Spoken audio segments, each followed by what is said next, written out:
Rick, have you been pleased with the standard on display at this week's tournament? Well, I think that over the whole period, we've seen it develop and improve. When you get to the pointy end of the tournament, invariably the teams are at their sharpest, and so the games that we've seen Friday and Saturday have been particularly good. I think that overall I'd say, yeah, I'm pretty pleased. I know there's a lot of talented players. Anybody who plays in this competition is a quality hockey player, and I think there's always some interesting new ones developing, and overall we had a very good final today. I thought it was a quality match. With the Olympics just a year away, was this the last opportunity for any new players to be added to your squad?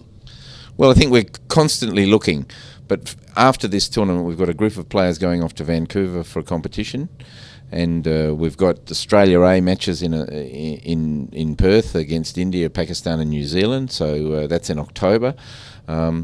We've got a continuing training environment occurring, and so there's a range of players that we're looking at. There'll be some who perhaps are invited into the development squad, but really between now and the end of the year we've got a fair few opportunities still for people to show what they can do.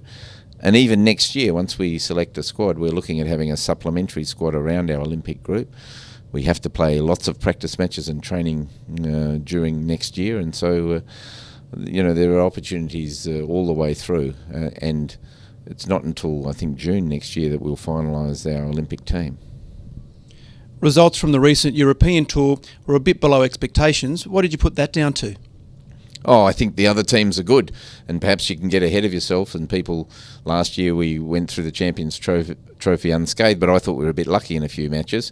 Sometimes they can go for you or against you, and this year we got found out a few times. That's a good thing. We needed that, and I think we also need to recognise that there's a whole range of things that we have to do to tighten up our game, to make it watertight, and to improve the quality and consistency of it. So our European tour was a good reminder of exactly how good the other teams are and where we're at.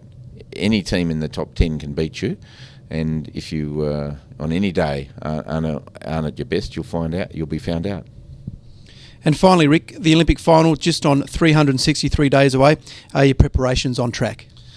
Well, I think they're on the way, but there's so many details to put together, and I'm not really looking at the Olympic final. I want to be involved in the main games, but we've got a qualifier for the Olympics coming up in October. Then we have to play further competition and refine our squad. Then we have to go through all of the preparations next year with a test event and a whole range of things until we get to June. Once we get to June and we finally get a group, then we've got a month and a half of training until we start playing at the Olympics. You're talking July 27 or something like that, or opening ceremony July 27. You're talking first match 30th of July. We got to get through those games to get to the main games at the end of it at the Olympics, and so I'm not focused on them. I'm focused on each step along the way.